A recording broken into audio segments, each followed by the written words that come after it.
Next. Mammon. Greed. Anong kaibahan nito sa gluttony? Gluttony, pagkain. Greed, material na bagay. Okay? At ito rin ang dapat isa sa mga ituro sa mga anak at apo. At kahit sa ating mga sarili, kung pwede pang magamit, huwag mo munang palitan. Okay? Be sure that you only possess those things and that those things do not possess you. Magkaiba yun.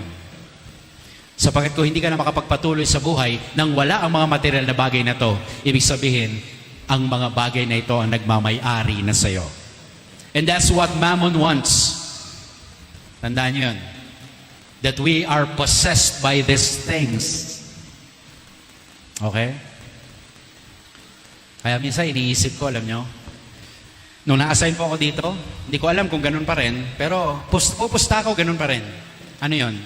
Na kapag nagsisimba kayo ng daily, Father, may mga daily church workers, no? Natatandaan mo mga mukha nila, no? Pag wala sila, alam mo, absent eh. Kasi mga church workers, may mga permanente na upuan yan. Araw-araw. Oh, alam ko yan. May mga permanente na upuan yan. Pag may bagong nagsimba, birthday nun. Pag mag-asawa, anniversary nun. Mamaya-maya, lalapit yun sa sacristy. Papa bless. Pero alam niyo po, kadalasan, kung titinan, papansinin niyo yung pwesto ng mga tao, wala silang pakialam kung may katabi sila o wala. Ang mahalaga, malapit sa ventilador. Di ba? Yung nahahanginan. Pag linggo, ganun din. Gusto mong mahanginan. Ano naman ang kinalaman ng greed doon? Eto. Nahanginan ka, pero hulog mo sa kolekta, 20 lang. Pag nahanginan ka, dagdag mo naman. Kumukonsumo ka ng kuryente eh. Kung 20 lang ilalagay mo, hanapin mo yung magbibigay ng 100, sabihin mo, dito ka sa hangin. But that's beside the point. Greed is mammon. God is generosity. You get that? Pagbibigay. And you know, mammon doesn't want us to know this. Alin po, Father? That as long as you are connected to God, who is nothing but giving, you can always give, and you will never run out of things. Did you get that? Ewan ko lang kung nasubukan nyo na. Na kung alam mo, konektado ka sa Diyos na walang alam kundi magbigay lamang, kaya mo rin magbigay ng magbigay at mapapansin mo kahit kailan hindi ka mauubusan. That's the spiritual physics of life, of giving. Gusto yung try natin? Tama, nagyukuan. Baka kasi yung kolekta umikot eh, no? Subukan nyo minsan kapag Sunday, pag naghulog kayo sa kolekta, huwag kayong titingin sa wallet nyo. Bunot lang. Sa bahay na lang kayo umiyak. Naibigay ko yung 1,000. Okay lang yun. Total, lahat naman ng bagay mawawala eh, no? Isa lang naman ang mananatili sa huli. Ang Diyos lang eh, no? Si Jesus lang naman ang mahalaga eh. At anumang bagay na naipon mo, anumang bagay na nabili mo, di mo naman pwedeng ipagmalakihan sa harap ng Diyos eh. No?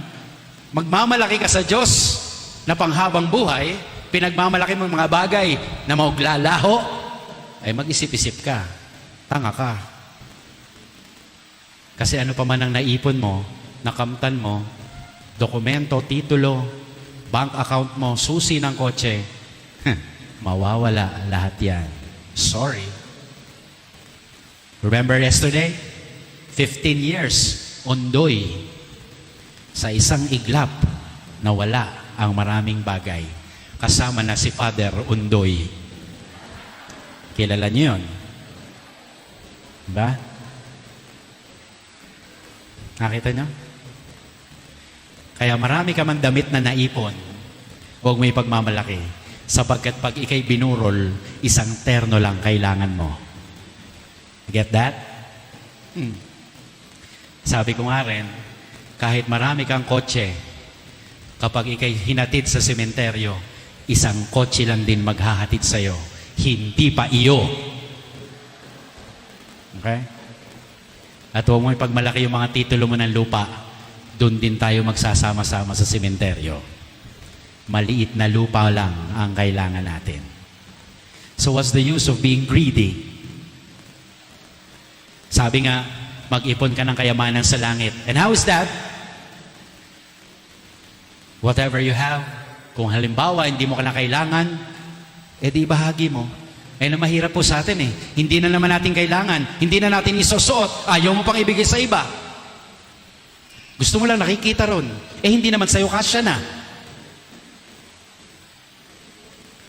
Sister, maniwala ka sa akin. Pamigay mo na. Kahit anong Zumba mo, hindi ka napapayat. Paano? Pagka Zumba, bili ng Coke. Check your closets. I'm sure you have many clothings there that you do not need anymore, but you still do not want to let go. If you want treasures in heaven, learn to give it to someone who is in need. At least may gumamit, di ba? Ewan ko, nagsisimula pa lang si Father Manjo sa pagiging pare. Ilang buwan pa lang. Ako, 23 years. Ang dami na hong parokyano nagbigay sa akin. Kahit dito noon, nagbibigay ng damit. Father, nagustuhan mo yung binigay ko? Ay, opo. Ba't di nyo po sinusuot? Ay, hindi kasya. Eh, nasaan po? Binigay ko po sa iba. Magtatampo. Ba't ko raw binigay sa iba? Di ba mas maganda may gumamit? Binili mo yun eh. Pera mo yun eh. Anong gagawin ko? Ipa-frame ko lang? Eh, di binigay ko sa kasya. Kasi ang hirap sa inyo, hindi kayo nagtatanong ng size. Magtanong kasi kayo. Dati small yan. Extra small pa. Okay? You get the point here? Okay. Continue. Dalawa na lang to. Lucifer. Pride. Kayabangan. Today is the feast of Saint Vincent de Paul. And one of his more famous quotations is this. Vincent de Paul said, "Humility is nothing but the truth. Pride is nothing but lying." Ang ganda nung sinabi niya, no? Na yung mga totoo raw, ito yung mga tunay na mapagkumbaba. Pag nagsasabi ka ng totoo, pag hindi ka sinungaling. Humility yon. Paano nangyari yon? O di ba mga kapatid, makaka-relate kayo, may mga bagay na ayaw natin pag-usapan. Ito yung sermon ko kanina umaga eh. Di ba? Ano-ano yon? Edad. Ayaw na ayaw mong matatanong. As much as possible, pag tinong ka, gusto mo ibaba. Eh mukha ka namang 80 na talaga. Kahit anong kulay ng buhok mo, yung balat mo pang 90 na. Di ba? Pero bakit tayo mo sabihin yung totoo? Why not tell them, I'm 85 and be proud of it? Alam niyo po yung nagsasabi ng mas mababa sa tunay niyang edad, hindi niya po nare-recognize kung gaano na siya kahabang taon na minamahal ng Diyos. Pag sinabi mo yung totoo, I'm 85 years old. Wow, sana all. Na umabot ng 85 na minamahal ng Panginoon. Ako po, 50 years na akong minamahal ng Diyos. Okay? That's humility. Ano pa ayaw nyo pag-usapan? Edad. Maliban doon, sweldo. Eh ano ngayon? Ano ngayon kung mas mababa sa Kanya? Mas mahal ba siya ng Diyos kaysa sa akin? Alam niyo, sasabihin ko sa inyo, alam ko minsan kapag yung mga nanay nag-uusap-usap, pag may nagtanong, kumusta mga anak ninyo? Kapag may isang nagsabi, successful po siya, isa lang ibig sabihin nun, malaki ang kinikita. Kasi yun ang ating connotation ng success, malaki ang sweldo. So ngayon, yung mga nanay nag-uusap, successful anak ko, doktor siya sa Amerika. Uy, ayos. Ako, successful din anak ko, lawyer siya sa United Nations. Oh. Yung isang nanay, sabi, di ko alam kung successful anak ko eh. Pero, katikista siya sa simbahan tsaka sa public school. Hindi naman malaki kita niya. Tanungin niyo kung sino pinaka-successful sa tatlo. Kung pera susukatin, at ang alam ng mundo, yung unang dalawa.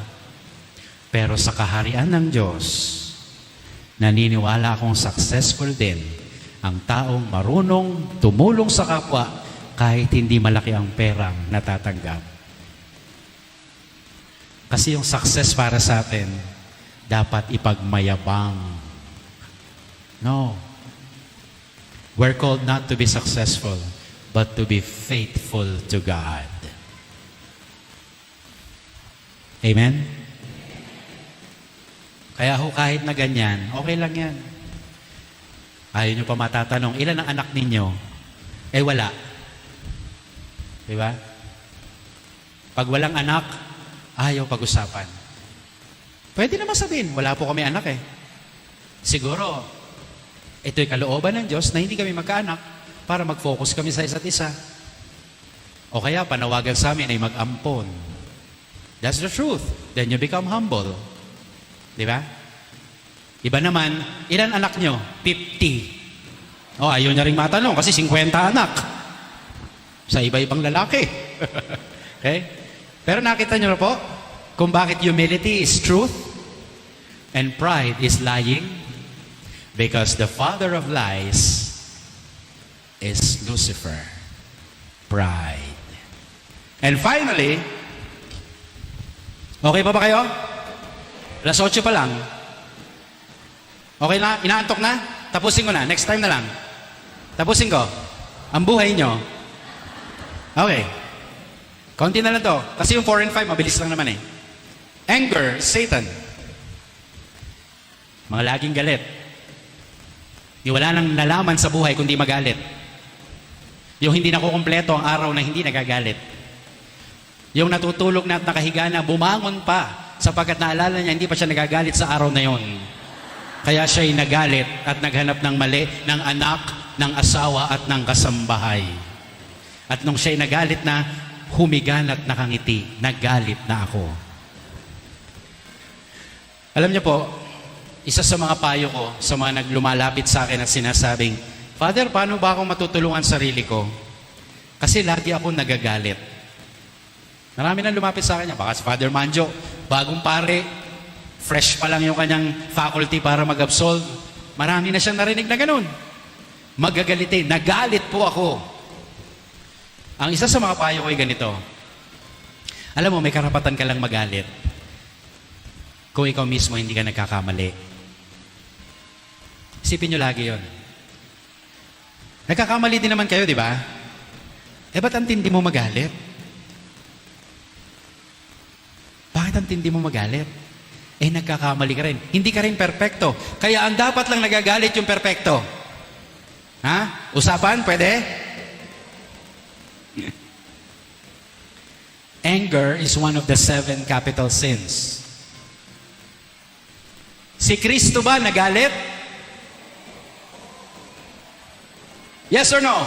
Yes. Wow. With conviction. Para yung galit niya may dahilan. Yung malakas ang sagot, laging galit yan. Si Kristo ba nagalit? So nagkasala siya.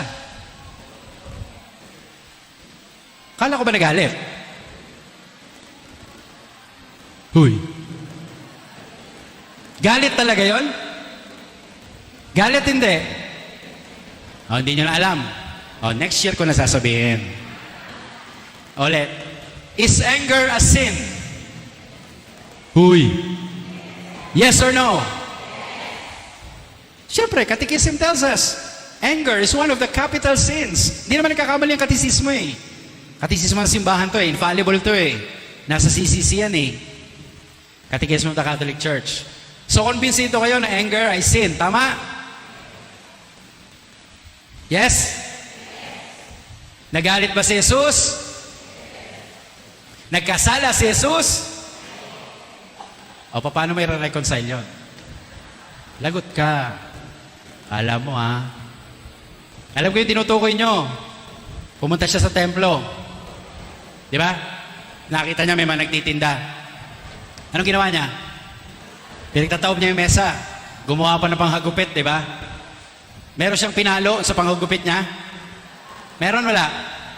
May nasaktan tao? May lumipad na ibon?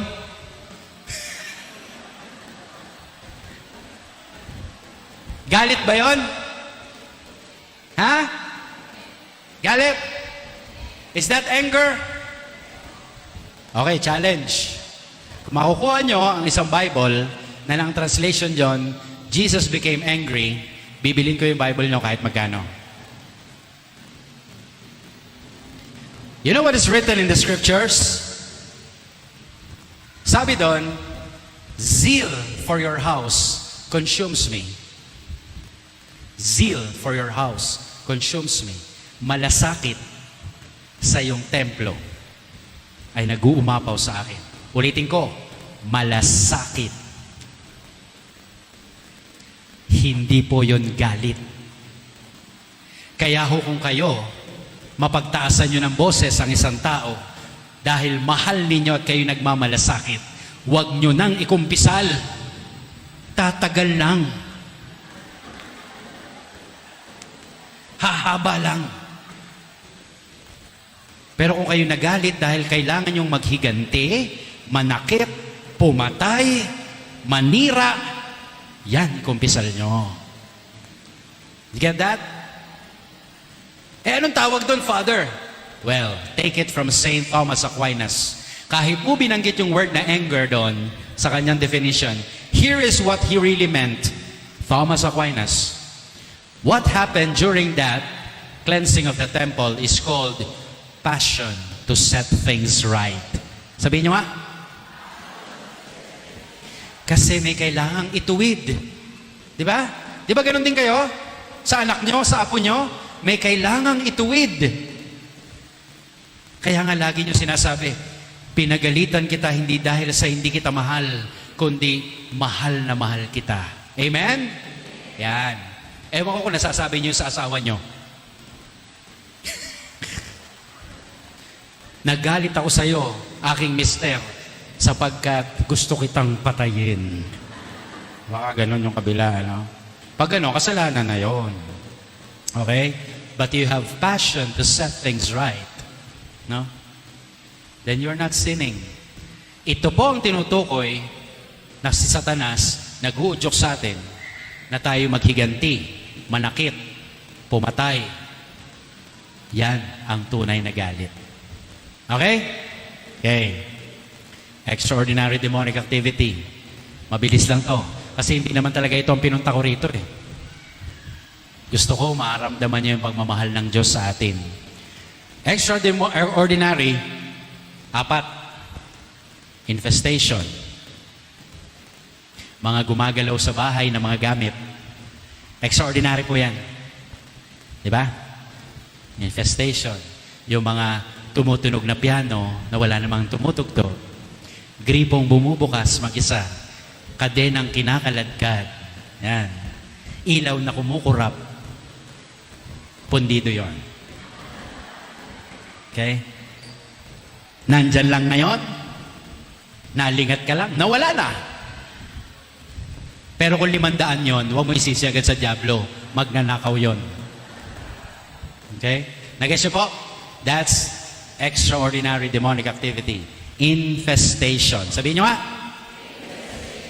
Ang inaatake ng Diablo ay bahay, lugar, mga gamit, at mga hayop. Okay? Mga bahay, locations, lugar, yan, hayop, bagay. Okay? Yan ang inaatake ng Diablo. That's why kung meron kayo nararamdaman sa bahay, infestation yon. Okay? Infestation. Pag meron kayo naaaninag, infestation. May nagpakita, infestation. Pero ito ang gusto ko sabihin sa inyo. Are you ready for this reality? Here it goes. Sa tuwing makakakita po kayo sa tahanan o saan man, halimbawa, namatayan kayo. Tapos sasabihin mo, alam mo, nagpakita siya sa akin dun sa kwarto. Di ba may mga ganong instances? Alam mo, naamoy ko yung pabango ni Lolo. Amoy alcampor. Yung kasi yung pinapahid niya. Kapag may mga nakita kayong ganyan, I tell you this, and this is the teaching of the Catholic Church, hindi po yan kaluluwa ng tao. Ulitin ko, huwag kayong matakot kasi hindi yan kaluluwa ng tao. Hindi po yan yung mga mahal nyo sa buhay. Kaya huwag kayong matakot. Ano po yun, Father? Simple lang, demonyo. Kinukuha nila ang anyo ng inyong mga mahal sa buhay para sa inyo'y magpakita. Huwag kayong palilin lang. Bakit? Sapagkat ang turo ng simbahan, kapag tayo'y namatay, ang kaluluwa natin, diretsyo na agad kung saan dapat pumunta. Langit, purgatorio, o impyerno. Agad-agad. Kaya hindi ho totoo yung mga ligaw na kaluluwa. Ghosts. Hindi totoo yan. Lahat yan, demonyo. Kinukuhang anyo ng ating mga mahal sa buhay. Ngayong alam nyo na, baka hindi na magpakita sa inyo. Kasi alam nyo na. Okay? Kayo papalin lang. Kahit na itsura niya yon, sabihin mo, hindi, diablo ka eh. Hindi ka totoo. Kasi hindi pa babayaan ng Diyos ang isang kaluluwang aali-aligid. No. Lahat yan accounted. Kaya nakikita nyo sa bahay nyo, hindi mo lolo yun. Dito nga lang ho sa Pilipinas yun di ba? Sa Amerika, pag mayroong paru-paro, wow, what a butterfly. Very good colors. Dito sa Pilipinas, uy, lolo mo yan, huwag mo nga ano yan. Ano mga kasiraan ng ulo natin, ano? Kaya nga yung isang kwento, no? Yung isang nagpa-bless ng bahay, tinawag niya si Father. Pagdating doon sa bahay, sabi ng may-ari, Father, si Lola nagpapakita sa taas. Ah, okay. Sabi ni Father, pamilyar tong bahay mo. Sabi ng may-ari, opo, kayo po nag-bless nito 3 months ago. Ah, ganun ba? So, nagpapakita si Lola mo after 3 months nung binless natin. Opo. Tinanong ni Father yung may-ari, magkano ba yung stipend na binigay mo sa akin nun? Father, 300 po. Ah, good for 3 months lang talaga yon. Bigyan mo ako ng 2-4. 2 taong hindi magpapakita ang lolo mo. But wait, there's more. May promo ako ngayon eh. Bigyan mo ako ng 5,000. Igagapos ko na ang lolo mo. Di totoo yun ha. Pero pwede natin gawin yung Manjo. Sino gusto magpa-bless ng bahay? Punta nyo si Manjo ha. Pag 300 lang binigay sa'yo, good for 3 months lang yon. Okay? Pero kung sino man ang magpakita, hindi po yon mahal natin sa buhay. Diablo po yon. Infestation yon. Pangalawa, oppression. Sino po ang mga nakakaramdam nito? Actually, ito yung atake ng Diablo na inaatake yung panglabas na aspeto ng buhay mo. Ibig sabihin, meron kang karamdaman na walang makitaan ng doktor na dahilan, mga ganon. O kaya pag gising mo, meron ka na mga kalmot, bukol, na hindi mo naman alam kung saan galing. O kaya yung negosyo mo, hindi lumalago. O dili kaya yung relationship mo sa iba, hindi nagtatagal. Oppression po ang tawag doon. Which may lead to depression. Okay? So yun po, no? Oppression ang tawag doon. Na ikaw ay ginagambala ng Diablo sa panlabas na aspeto. Hindi pa malalim to. Saan ba galing yung kalmot mo? 3, madalas. Ayun, nakakakita ko nun. Hindi naman niya abot yung kalmot, pero meron. O paggising, may bukol. Eh baka nahulog ka. Okay, mga ganun tipo. Oppression. Hindi ko masyadong palalalim kasi napaka-rare din itong mga bagay nito. Obsession, mas malalim ng konti. Okay? Kung yung oppression, yung panlabas na aspeto, ito naman yung loob. Nandito rin yung nagkakaroon ka na ng depression nga, frustration, natutulala ka na, at ang pinakamatindi, may mga naririnig ka ng bulong sa sarili mo. Obsession yon. May nagkaroon ako ng ganitong pasyente, no? Na-obsess, kasi ang bulong niya naririnig, saksakin daw niya yung anak niya at gilitan ng leeg. Eh, sabi ko, anong ginawa mo? Eh, minsan parang gusto ko nang gawin eh. Eh, buti na lang, nagpa-pray over. Okay? Obsession. From within. But the worst that the devil can do to the person is possession. Okay? Napaka-rare. Very rare. Siguro 5%. But it happens. At ito po ang gusto ko pong linawin sa inyo para po mas maintindihan ninyo kasi mas mahalaga to.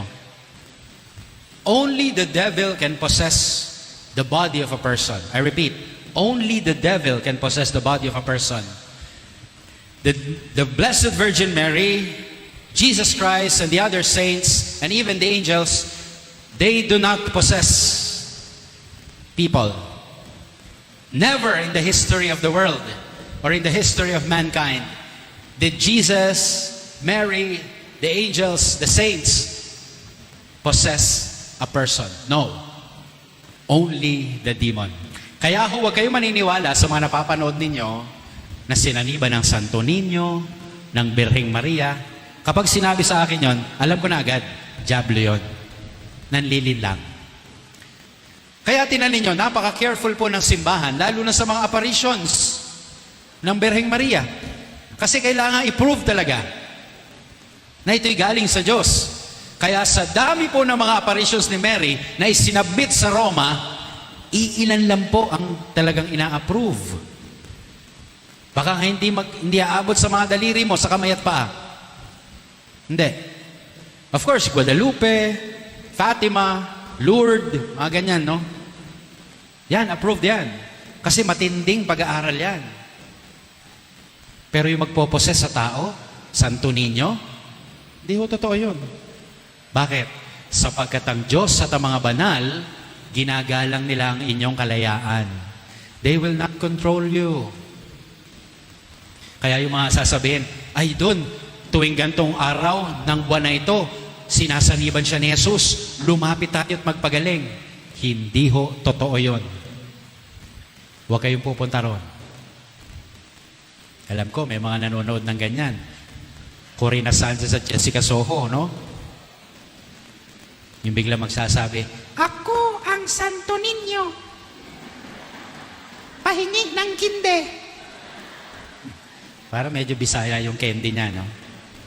Sabi niya, bakit yung candy mo kinde? Ah, Santo Niño di Cebu.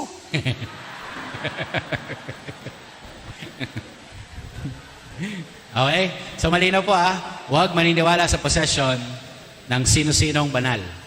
Only the demon can possess. Amen? Okay. Ngayon, number 3. Ano sa ba? 8:17 lang. Grabe naman. Hindi ba natin pwedeng fast forward? Inom lang ako.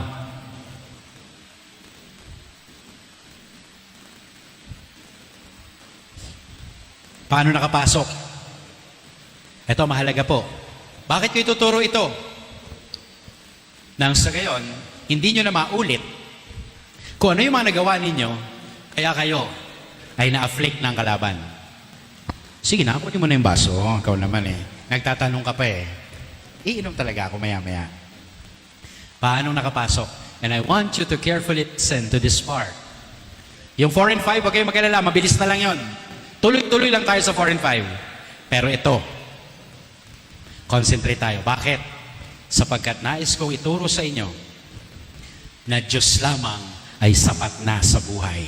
Ulitin ko, Diyos lamang ay sapat na sa buhay. Huwag kang aasa sa ibang kapangyarihan maliban sa kapangyarihan ng Diyos. Amen? Okay. Paano nakapasok? Ang unang dahilan, kasi nga, inimbitahan mo. Ha? Father, inimbitahan? Opo, inimbitahan mo. Pero may natatandaan ka bang pagkakataon na sinulatan mo si Satanas at si Lucifer, invited ka, ha? Please come to my home at this time. RSVP. Di ba wala?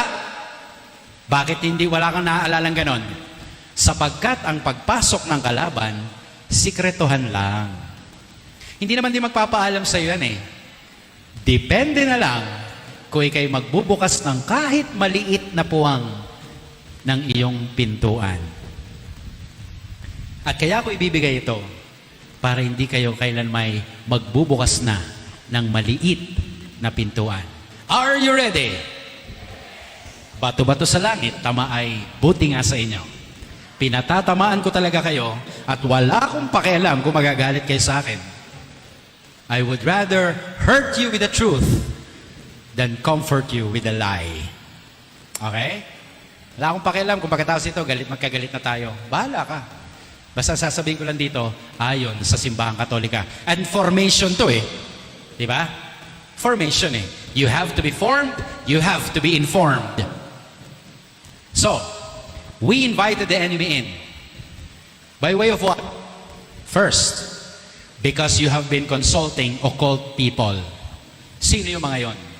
Marami sa inyo palagay ko, ang kumonsulta na sa albularyo, mangtatawas, manghuhula, feng shui master, mga ganyan. And this is no laughing matter.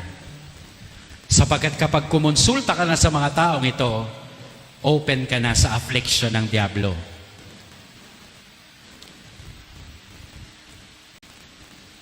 Father Manjo, hindi ka occult person. Pero siguro sasang-ayon ka sa akin na hindi masyadong marami ang ikinukumpisal na sila'y nagpatawas. Kasi hindi nila alam na ito'y mali. Kala nila okay lang. Ano madalas ang kinukumpisal? Ayan, nangupit, nangurot, nanadyak. Nagalit po ako. Pero yung nagpatawas, nagpaalbularyo, hindi nila ikukumpisal yan. Kasi ang bulong ng diablo, okay lang yun. Kita nyo kung gaano katuso ang diablo?